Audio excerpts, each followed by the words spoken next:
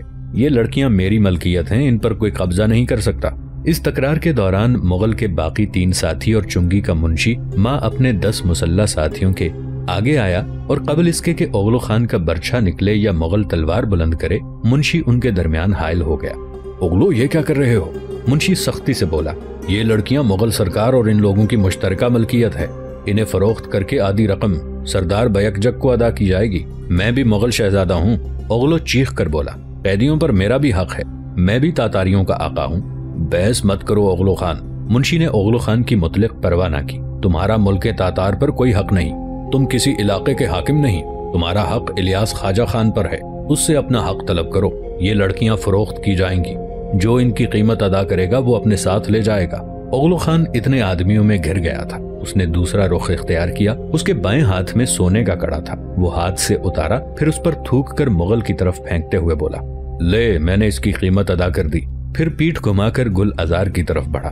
مغل کا ہاتھ پہلے ہی شمشیر کے قبضے پر تھا۔ اس نے بڑی پھرتی سے تلوار کھینچ لی اور گل ازار کے سامنے آ کر کھڑا ہو گیا۔ اغلو خان، خبردار، قدم آگے نہ بڑھانا۔ اغلو خان رک گیا۔ کیوں؟ میں نے قیمت ادا کر دی ہے، اب یہ میری ملکیت ہے۔ نہیں، مغل بھی ضد پر اڑ گیا تھا۔ اس نے تلوار ہوا میں لہرائی اور اغلو خان کو گھورنے لگا جیسے وہ اسے دعوت مبارزت دے رہا ہو۔ مغل کو معلوم تھا کہ اغلو خان حاکم سمرقند الیاس خواجہ کا سالہ ہے اور اس سے جنگ کا نتیجہ اس کے حق میں اچھا نہ ہوگا، لیکن ہر مغل فطری طور پر سرکش اور ضدی ہوتا ہے۔ جب اسے ضد چڑھ جائے تو پھر کسی کا لحاظ نہیں کرتا۔ اغلو خان نے پہلے برچھے پر ہاتھ ڈالا، پھر کچھ سوچ کر تلوار نکال لی۔ چنگی کا منشی اس موقع پر بھی ان کے درمیان میں آ گیا۔ اغلو خان نے منشی سے شکایت بھرے لہجے میں کہا، دیکھو دیکھو اس کی شرارت، میں نے قیمت ادا کر دی، پھر بھی یہ مغل شہزادے پر تلوار اٹھا رہا ہے۔ منشی نے سوالیہ نظروں سے مغل کی طرف دیکھا۔ اس کے خیال میں بھی معاملہ ختم ہو گیا تھا۔ شہزادے نے قیمت دے دی تھی، اب مغل کی سراسر زیادتی تھی۔ مغل نے اسی طرح تلوار لہراتے ہوئے اطمینان سے کہا، مجھے یہ سودا منظور نہیں۔ ممکن ہے بازار میں مجھے اس سے 2 گنا قیمت ملے، پھر میں نقصان کا سودا کیوں کروں؟ مجھ سے زیادہ قیمت کون دے سکتا ہے؟ اغلو خان دھاڑا۔ اتنا وزنی کڑا کسی کے پاس نہیں، اس کا فیصلہ تو بازار میں ہی ہوگا۔ مغل نے صاف جواب دیا۔ منشی کو بولنا پڑا، اغلو خان، تم اسے مجبور نہیں کر سکتے، تمہیں لڑکی کو حاصل کرنا ہے تو بازار میں بولی لگاؤ۔ اغلو خان پیچو تاب کھا کر رہ گیا۔ اس نے تلوار نیام میں کر لی اور بولا، اچھا لے چل بازار میں، دیکھتا ہوں مجھ سے زیادہ قیمت کون دیتا ہے۔ مغل کا دماغ جیسے بالکل ہی پھر گیا تھا۔ لڑکیاں ابھی بازار نہیں جائیں گی؟ کیوں نہیں جائیں گی؟ اغلو خان کی بجائے یہ سوال چنگی کے منشی نے کیا، جسے اب مغل پر غصہ آ رہا تھا۔ لڑکیوں کو بازار میں لے جانا ہوگا، ان کی آدھی قیمت مجھے وصول کرنا ہے۔ مغل لاپرواہی سے بولا، میں نے کب انکار کیا ہے؟ لڑکیاں ابھی تھکی ہوئی ہیں، طویل سفر نے انہیں مزمحل کر دیا ہے، ان کا حسن ماند پڑ گیا ہے۔ آج یہ آرام کریں گی تاکہ کل جب میں انہیں بازار میں لے جاؤں تو ان کا حسن چمکتا ہو اور مجھے ان کی زیادہ سے زیادہ قیمت وصول ہو۔ مغل نے بڑا معقول جواب دیا تھا۔ چنگی کا منشی اس کا منہ تکتا رہ گیا۔ پھر اس نے اغلو خان کو مخاطب کیا، شہزادے اپنے گھر جا کر آرام کرو، کل لڑکیوں کی بولی ہوگی، خرید سکتے ہو تو قیمت دے کر حاصل کر لینا۔ اغلو خان بزدل نہ تھا، اگر منشی موجود نہ ہوتا تو شاید وہ مغل سے لڑ پڑتا، لیکن منشی سے الجھنا مناسب نہیں تھا۔ منشی الیاس خان کا ملازم تھا اور الیاس خان اپنے ملازموں کا بہت خیال رکھتا تھا۔ پھر منشی اس کے اعتماد کا آدمی تھا، اس کے ذریعے لوٹ کے مال کا پورا حصہ اس کے پاس پہنچ جاتا تھا۔ پہلے اغلو خان نے تلوار نیام میں کی، پھر مغل نے بھی تلوار نیام میں ڈال لی۔ منشی کی وجہ سے بات رفع دفع ہو گئی۔ چنگیز خان اور ہلاکو خان کی سفاکی اور ہلاکت خیزی سے قطع نظر تاریخ عالم انہیں دنیا کے عظیم فاتحوں میں شمار کرنے میں حق بجانب ہے۔ چین کا شہنشاہ قبلائی خان بھی اسی نسل سے تھا۔ یہ سب مغل تھے۔ مغلوں کی قومیت ہر دور میں زیر بحث رہی ہے۔ شروع میں یہ الفاظ منگکو تھا، جس کے معنی بہادر لوگ یا سنہری لوگ ہوتے ہیں۔ یہ قوم سائبیریا کی قدیم قوم تنگوسی اور قدیم ترک دونوں کی نسل سے تھی۔ اونچے قد اور مشقت پسند یہ لوگ صحرائے گوبی اور شمال کے ہموار میدان میں رہتے تھے۔ ستھین، ہن اور بیونگ یہ بھی مغل قومیت رکھتے تھے۔ چنگیز اور ہلاکو کے بعد اس قوم پر زوال آیا۔ 200 سال کے مختصر عرصے میں مغلوں کی حکومت پارا پارا ہو گئی۔ تیمور کے زمانے میں ان کی وسط ایشیا اور مغربی ایشیا میں صرف 2 حکومتیں باقی رہ گئی تھیں۔ وسط ایشیا کی مغل حکومت سمرقند کے اوپر دریائے سائر سے بحرۂ ارال تک پھیلی تھی۔ اس کا صدر مقام حصار المطالیق تھا اور یہاں چنگیز خان کے مجلے بیٹے چغتائی خان کی نسل حکمران تھی۔ بلاد شمال کا خان اعظم تغلق تیمور، جس نے تیمور کو سمرقند کی نظامت سونپی تھی، اسی نسل کا حکمران تھا۔ شہزادہ الیاس خواجہ خان اسی کا بیٹا تھا، جو اس وقت سمرقند سے کچھ دور مغل خیمہ گاہ میں بیٹھا محکوم تاتاریوں کی دولت لوٹ رہا تھا۔ اس دن خیمہ گاہ کے بڑے بازار میں بڑی رونق تھی۔ کل چنگی پر شہزادہ اوغلو خان کا جو واقعہ ہوا تھا، اس کا چرچا پورے لشکر میں ہو گیا تھا۔ اوغلو خان الیاس خواجہ کی پہلی بیوی کا بھائی تھا۔ ایک تو مغل بیوی کا بڑا لحاظ کرتے تھے، دوسرے یہ کہ اوغلو خان کا باپ بڑا دولت مند اور با اثر مغل تھا۔ اس نے اکلوتے بیٹے اوغلو خان کے لیے سونے چاندی کے علاوہ بہت سے قیمتی جواہرات بھی چھوڑے تھے۔ اوغلو خان یہ دولت بڑی بے دردی سے خرچ کر رہا تھا۔ وہ بلا کا عیاش تھا۔ مغل بستیوں کے قریب باقاعدہ کہبہ خانے قائم کیے جاتے تھے، جہاں طوائفیں مغل جوانوں کا دل بہلاتی تھیں۔ جب مغل لشکر کسی طرف کوچ کرتا تو طوائفیں بھی لشکر کے ساتھ چلتی تھیں۔ اوغلو خان کا بیشتر وقت طوائفوں کے خیمے میں گزرتا تھا۔ اوغلو خان کے پاس ان فضول خرچیوں کے باوجود کافی دولت تھی اور وہاں اس سے زیادہ کوئی امیر نہ تھا۔ بازار لگا تو سب کا یہی خیال تھا کہ تاتاری لڑکی گل ازار کو اوغلو خان بڑی سے بڑی بولی دے کر خریدے گا۔ لشکریوں میں کوئی اتنا امیر نہیں تھا، اگر ہوتا بھی تو اوغلو خان جیسے خودسر اور بدقماش شہزادے کے مقابلے میں خامخواہ کا جھگڑا کیوں مول لیتا۔ دوسرا کوئی شہزادہ لشکرگاہ میں موجود نہیں تھا۔ خان اعظم کے ساتھ آنے والے شہزادے اس کے ساتھ ہی حصار المطالیق واپس چلے گئے تھے۔ اس طرح اوغلو خان کی کامیابی یقینی تھی۔ تاتاری لڑکیوں کو خوب بناؤ سنگھار کرا کے بازار میں لایا گیا۔ ان کا دل بجھا ہوا تھا، لیکن گہنایا ہوا چاند بھی خوبصورت لگتا ہے۔ ان کے اداس چہرے قدرتی حسن کو چھپانے سے قاصر تھے۔ تاتاری لڑکیاں خوبصورت ہونے کے علاوہ صحت مند بھی ہوتی تھیں۔ جو لڑکی زیادہ صحت مند ہوتی، اس کی قیمت زیادہ لگتی، خواہ وہ خوبصورت زیادہ نہ بھی ہو، اس لیے کہ یہ لڑکیاں گھر کے کام کاج کے لیے خریدی جاتی تھیں۔ دل بہلاوا ایک ثانوی چیز تھی۔ امیر سرداروں کی بیویاں اپنے شوہروں کو تاکید کرتی تھیں کہ ان کے لیے صحت مند لڑکیاں خرید کر لائیں تاکہ وہ گھر کے کام کاج کے علاوہ مغل بیگمات کی بھی اچھی طرح خدمت کر سکیں۔ مغل عورتیں اب جیسی بھی تھیں مشقت کی عادی نہیں رہی تھیں۔ دولت کی فراوانی نے انہیں تساہل پسند اور آرام طلب بنا دیا تھا۔ یہ لڑکیاں خوبصورت اور صحت مند تھیں، ان کی قیمت اچھی لگی۔ گل ازار کی سہیلیاں ایک ایک کر کے معمول سے زیادہ قیمت پر فروخت ہوئیں۔ جب کوئی لڑکی فروخت ہو کر خریدار کے حوالے کی جاتی تو وہ باقی لڑکیوں پر حسرت بھری نظر ڈالتی، یہ بھی اسے حسرت سے دیکھتی۔ دونوں طرف حسرت ہی حسرت تھی۔ یہ سب ایک ہی کشتی میں سوار تھیں اور سب کا انجام ایک ہی جیسا تھا۔ گل ازار کو یہ تو معلوم تھا کہ اسے بھی فروخت کیا جائے گا، لیکن وہ دل ہی دل میں دعا مانگ رہی تھی کہ اوغلو خان کے علاوہ کوئی اور اسے خرید لے۔ اوغلو خان بڑے بھیانک چہرے والا مغل تھا۔ گل ازار یہ بھی جانتی تھی کہ کل اس کی وجہ سے اوغلو خان کا دوسروں سے جھگڑا ہوا تھا۔ اوغلو خان کی توہین ہوئی تھی۔ اگر اوغلو خان نے اسے خرید لیا تو اس توہین کا بدلہ وہ گل ازار سے لے گا۔ اوغلو خان کی نظریں اسی پر جمی ہوئی تھیں اور وہ اسے دیکھ دیکھ کر سہمی جا رہی تھی۔ اوغلو خان نے کسی اور لڑکی کی طرف توجہ نہیں دی تھی، نہ کسی کی قیمت لگائی تھی۔ وہ تو بس اسی پر دانت لٹکائے ہوئے تھا اور دانت کٹکا بھی رہا تھا۔ اس کے دونوں ہاتھوں میں سونے کے 5 کڑے پڑے تھے اور ہاتھوں میں سونے کی ایک ایک اینٹ دبی ہوئی تھی۔ اس کا مقابلہ بلا کون کر سکتا تھا؟ آخری لڑکی گل ازار تھی۔ اسے نیلام کی چوکی پر کھڑا کیا گیا تو اوغلو خان نے ایک جھرجھری لی اور جیسے کسی طویل خواب سے بیدار ہو گیا۔ سب کی نظریں اوغلو خان کی طرف اٹھ گئیں۔ اس کا سر غرور سے تن گیا، لیکن اسی وقت بھرے بازار میں کچھ شور سا ہوا۔ کچھ لوگ گھبرا گئے اور ایک دوسرے کا منہ دیکھنے لگے۔ اسی وقت ہٹو بچو، راستہ دو کی آوازیں آنے لگی۔ لوگ کائی کی طرح پھٹ گئے۔ راستہ بن گیا اور رتھ نما ایک گاڑی آتی دکھائی دی جس کے آگے بیلوں کی بجائے 2 گھوڑے جتے ہوئے تھے۔ رتھ کے پہیوں پر چاندی کے پتھر چڑھے تھے۔ اوغلو خان کے علاوہ تمام مغلوں نے تعظیم سے سر جھکا دیے اور نظریں نیچی کر لیں۔ مغل رتھ نشین معزز ہستی کو پہچان گئے تھے۔ مغل تعظیم کیوں نہ بجا لاتے، وہ ہستی قابل احترام تھی ہی۔ اس کا نام خانی تورا تھا، لیکن وہ لشکر اور پوری مغل حکومت میں بڑی ماں کے نام سے مشہور تھی۔ خانی تورا بلاد شمال کے خان اعظم خاقان تغلق تیمور کی بڑی بہن تھی۔ سفید براق بال جن کی 2 چوٹیاں گوندی ہوئی تھیں دونوں شانوں پر لٹک رہے تھے۔ عمر 60 سال سے اوپر، لیکن بغیر سہارے کے رتھ سے خود اتری۔